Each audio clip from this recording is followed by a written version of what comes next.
Thankful that Kay reminded me to sing the song. So, what I was talking about before is that we lose sight of the truth of our lives because we accept beliefs that have been handed to us or that we decided a long time ago when we were possibly different people and we haven't investigated, or even we decided yesterday, but we decided without investigation. We've been talking about how to ask ourselves, is this really the truth? Because we hurt ourselves with untruths all the time. He did this to me. Is that really the truth? Can you know absolutely that it's the truth? Well, I know he did this. I added the to me part, right?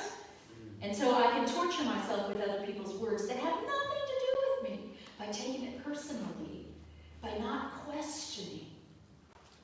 And so we are all grateful. I think we're all grateful for the yeses in our life, for our candidate gets elected, our team wins, our loved ones make it home safely. It's Thanksgiving. Not just because of pie, but partly because of pie.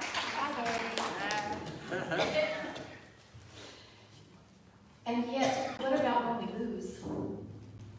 What about when our team loses? What about when the other guy gets elected? What about those times when someone we love doesn't make it home? We have to deal with those losses, but with practice, we can find our way out of the mire, our way out of our negative feelings about things. And I'm not talking about grief. Grief is not negative. Grief is grief. It's what you go through to start to get to the other side. But a way out of the mire is to ask this question, a way into happiness and joy. Gratitude is the way in. And with practice, it can become a habit, like Anna Mott talked about there, that we can carry into our lives, and we can stop hurting ourselves so much. Plenty of other people want to hurt us. But what we've talked about before is that that's about them way more than about us. Somebody even punches you in the face, that's about their anger. It has nothing to do with you. I mean, you have to get your face fixed. But we don't have to take it in. You see the difference? Doesn't mean a bad thing doesn't happen, but we don't have to take it in. We can say, thank you. This is here to show me something. This may be a revelation that I need to have. This may be a revelation that our whole country needs to have. It could be a wake-up call. It could be just the way life is. And there are sorrows in life. And there are so many gratitudes. I lost my mother this year. This will be my first Thanksgiving without my mom. And I was thinking as I was preparing this sermon, what am I thankful for? I'm thankful I had so many Thanksgivings with her. I'm thankful that she taught me how to cook all this stuff. I'm not so thankful that I carried on her legacy of making 13 pies. I'm not doing that this year. I'm making 5. I know, it's crazy. I'm thankful that she's no longer in fear and confusion. I'm thankful that she's not in pain.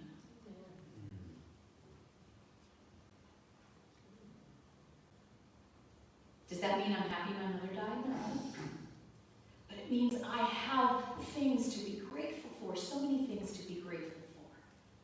And if we are not grateful, this is what I believe, if you are not grateful, you are not paying attention. You're not paying attention. And so gratitude comes from mindfulness. That's a Buddhist idea, mindfulness. Pay attention to where you are now. Because most of our pain comes from dwelling on something that happened that we can't change, or from dreading what we think is about to happen, even though what we think is about to happen is almost always not what actually happens. But when we're here in this present moment, we get a chance to notice our surroundings, to notice that there are lights made by electricity that go across wires to a far distant place. And that somebody who knows more than I do has made it this way so that all I have to do is flip a switch. I mean, that's something to be grateful for. We we take things for granted, we don't pay attention. So the enemies of gratitude are never. I'll never do this, you'll never do that. I have a beloved neighbor, and the way that we bonded was our mutual love for our dogs.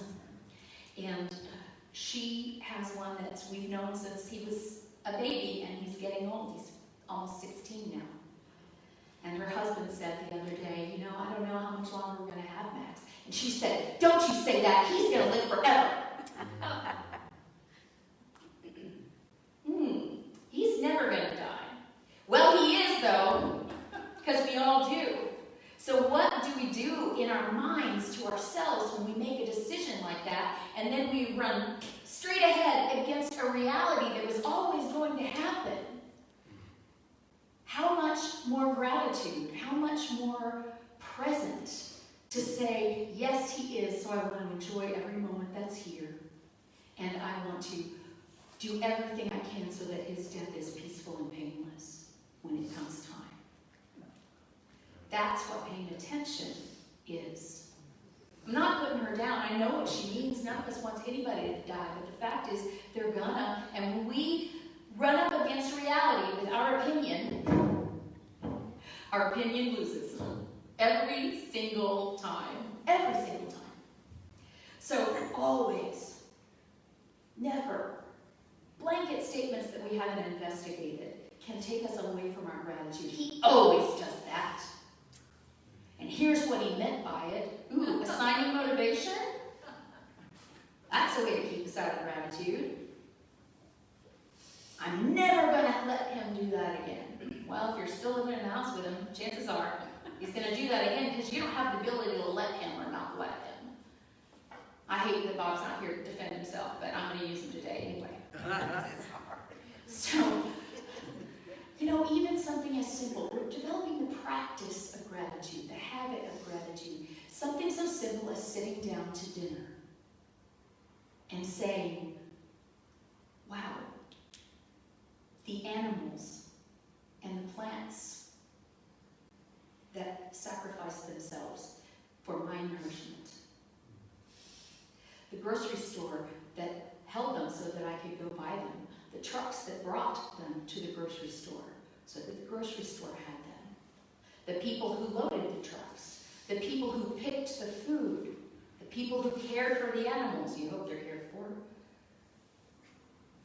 All the way back to the people who sowed the seeds. That's a lot of gratitude. A lot of things happen for you to get dinner. A lot of things happen for you to get dinner today. And what if you just took a moment, one moment, before you eat, to say, I'm thankful to all of the people who brought this to me today. I'm thankful for all of the things that are in place that I take for granted day after day after day that make my life so much easier than it could be, so much easier than most people's lives. Mindfulness leads us to gratitude. When we notice what's actually around us, then we will start to be grateful for it. And I know it's easy to be grateful for dinner, and it's hard to be grateful for something you don't want. So I'm going to use Bob again. We're going to go back to the muddy footprints. I'm not going to do dog poo this time, just mud. Okay? Muddy footprints. Muddy footprints. What is there to be grateful for? Well, he is here. I have a husband to track mud into the house. I have a house for him to track mud into. I have a floor for him to mess up. There's some gratitude. And more than that, I have a yard that has soil that grows things. And that yard that has soil that grows things has rain or this miraculous thing that you just turn at the faucet and water comes to you.